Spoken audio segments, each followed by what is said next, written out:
అసలే మన కొదుకులు అమయకులు. ఇప్పుడు నేను కొదపోయేలా ఉన్నా.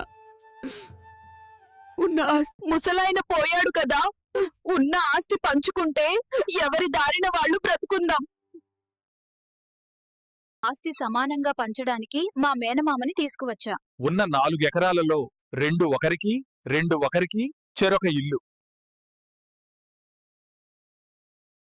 ఏవండి, మనకి ఈ గుడిసె పండని పొలం ఇచ్చి మీ అన్నయ్యకేమో మంచి ఇల్లు మంచి పొలం ఇచ్చారు. మీరేం అనలేదెందుకు? సమానంగా ఉన్నాయి కదే, చెరిసగం పొలం, చెరొక ఇల్లు.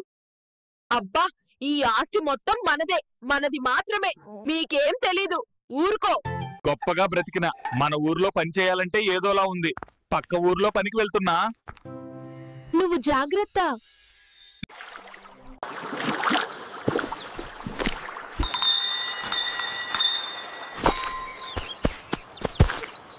ఏవండి, ఇక మన కష్టాలు పోయినట్టే.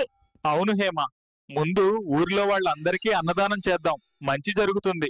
చూడు, నీ తమ్ముడు ఏదో చేసి ఆ బంగారు గంటని తెచ్చాడు.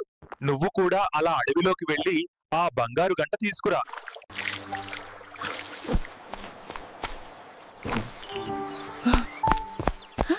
తెచ్చవా?